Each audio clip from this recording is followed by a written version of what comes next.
भी इसी भ्रम में महाराज हम सोचे कि बस खीर में अमृत झड़ेगा। भगवान के जब झड़े जब राम बोले, अमृत जब झड़े जब कृष्ण बोले, अमृत जब झड़े जब भगवान का भजन होवे। केवल खीर बना के डब्बा को छत पे रखने से अमृत नहीं झड़ता। भगवान के भजन के साथ अमृत तत्व की जो प्राप्ति होती है तो वो आनंद ही दूसरा हो। किसी ने भजन में गाया है, आपने सुना होगा, अमृत है हरि नाम प्रभु का, अमृत है हरि नाम प्रभु का, इसे छोड़ विष पीना क्या, हरि नाम नहीं तो जीना क्या, प्रभु नाम नहीं तो जीना क्या। यह अमृत तत्व भगवान की भक्ति का होना चाहिए। ये अमृत तत्व परमात्मा के भाव का, निर्मलता के भाव का होना चाहिए। तो स्वाद मेरा निवेदन है, अगर तुम्हारे घर में अशांति ज्यादा होती है, क्लेश बड़ा ज्यादा होता है, आप पूर्णिमा का व्रत करें ना करें, पर पूर्णिमा को खीर प्रसाद घर में अवश्य बना।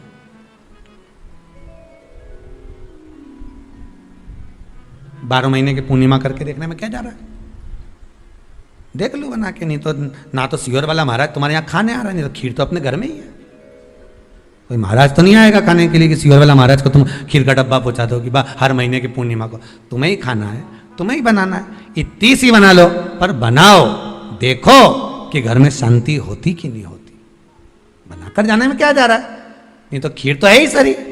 अगर शांति नहीं हुई तो खीर तो है, खा ही लेना, पर बना के देखने में कुछ जा रहा है क्या, बनाओ।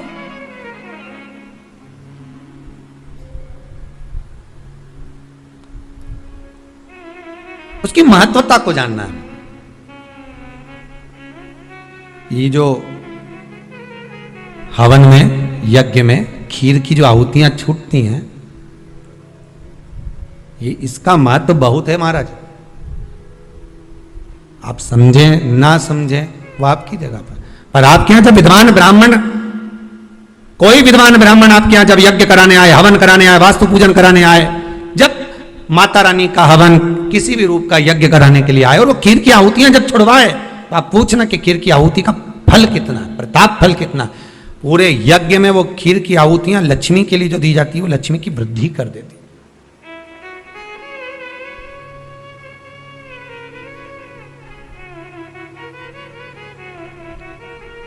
उसका महत्व कितना बढ़ जाता है, उसका महत्व कितना प्रबल हो जाता है। खीर क्या होती है, बनाइए एक बार। पूर्णिमा के व्रत का महत्व चंद्र से, और जिसके यहां क्लेश हो, कोई व्यक्ति मीठा बोलकर, आपसे स्नेहवश प्रेम बढ़ाकर, स्नेह बढ़ाकर, आपसे प्रेम वात्सल्यता करुणा स्नेह बढ़ाकर जब आपसे कुछ धन लेकर चले गया हो, और अब आप उससे मांग रहे हो, आप उससे लेना चाहते हो, और फोन कर रहे हो, मिलने जा रहे हो कि मेरा पैसा दे दे भैया, और वो प्रेम खत्म कर चुका है, स्नेह खत्म कर चुका है, धन नहीं दे रहा, वहां पर भी यह पूर्णिमा का व्रत काम करता है।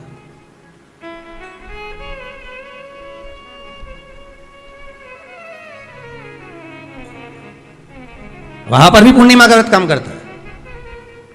कहा, व्रत करने वाला व्यक्ति जो पूर्णिमा का व्रत करता है, चावल का, अक्षत का, श्वेत वस्त्र में, सफेद कपड़े में अक्षत रखकर, जो जिससे धन लेना है, प्रेम वश लेकर गया है, स्नेह वश लेकर गया है और नहीं दे रहा है, उसका स्मरण कर कर ब्राह्मण देव को दे देने पर भी महाराज चंद्र की दशा सुधर कर लक्ष्मी का भाव वापिस प्राप्त हो जाता है, पुनः वापिस। चंद्र से शिव भी जुड़े हैं, चंद्र से नारायण भी जुड़े हुए हैं। महाराज देवर्षि नारद का आगमन हुआ, नारद जी ने पूछा क्या बात है चंद्र, तुमने मुझे याद क्यों किया, कारण क्या है वो तो बताओ। चंद्र का कहना, मेरी काया का रोग हो गया, मेरी काया गिर रही है नीचे, टपक टपक कर गिर रही है, मेरी काया का रोग है, मुझे क्या करा जाए। तो कहा एक काम करो, देवर्षि नारद बोले शंकर का स्मरण करो।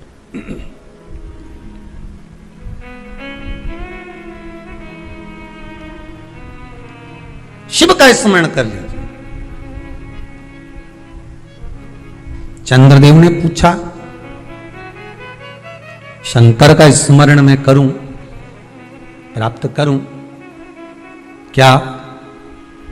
भगवान शिव मेरे संकट को हरने के लिए आएंगे, क्यों नहीं। चंद्र के मन में थोड़ा संशय है,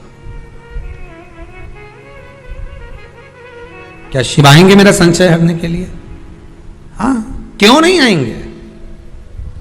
तो देवऋषि नारद के सामने एक संशय और पैदा कर दिया चंद्रदेव ने। बात ऐसी है कि मैं दक्ष प्रजापति मेरे ससुर हैं जी, और बोलिए शंकर भगवान के ससुर भी बोलो दक्ष प्रजापति हैं, सती इनको भी आई है, तो 60 कन्याएं चंद्रदेव के पास में भी गई।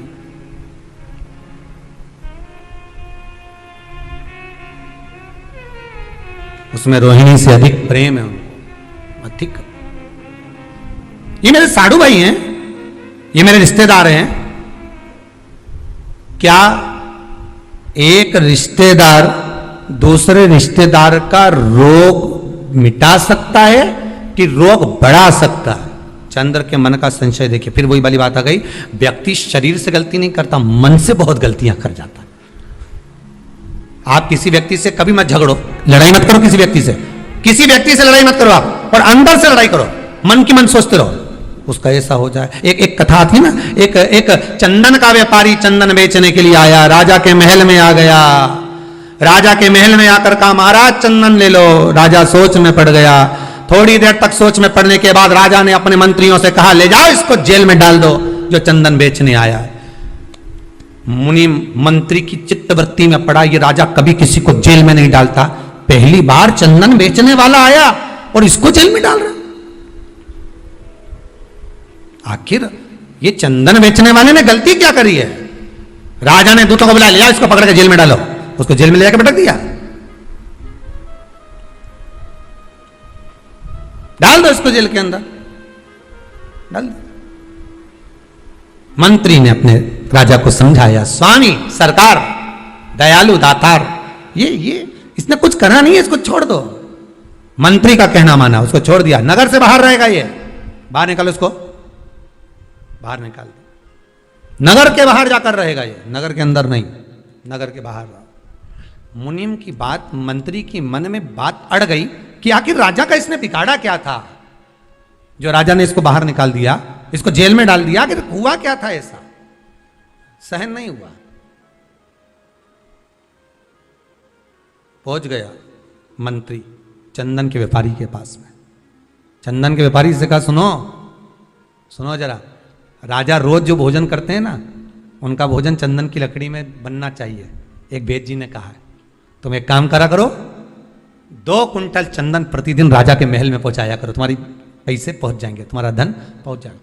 2 कुंटल चंदन, हाँ पहुंचाना मत भूलना, भेजते रहना। हाँ हाँ बिल्कुल भेजूंगा। रोज भेज रहा है, प्रतिदिन। एक दिन राजा ने कहा जाओ चंदन के व्यापारी को लेकर आओ, उसका हमें सम्मान करना। राजा ने अपने हीरे की माला निकालकर चंदन व्यापारी के गले में डाल दी। मंत्री की फिर बुद्धि फिर गई, समझ में नहीं आया ये हो क्या रहा। एक बार जेल में डाल दिया, दूसरी बार माला डाल दी। आखिर हुआ क्या? चंदन व्यापारी के पास में मंत्री ने जाकर पूछा कि पहली बार जब तू आया था तो राजा ने तुझे जेल में डाल दिया था, तू क्या सोचकर आया था, बता दे, सत्य बताना।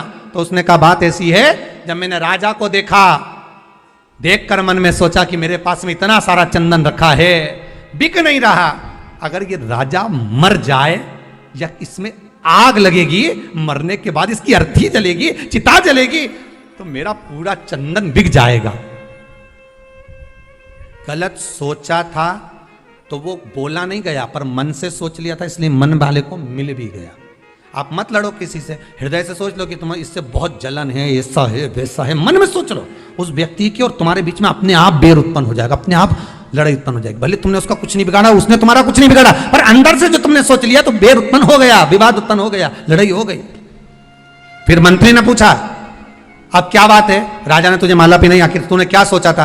अब मैंने भगवान से प्रार्थना करी थी, इतना अच्छा राजा है, चंदन में रोज भोजन करता है, चंदन की लकड़ी जलाकर और भोजन बनवाता है, भगवान इसको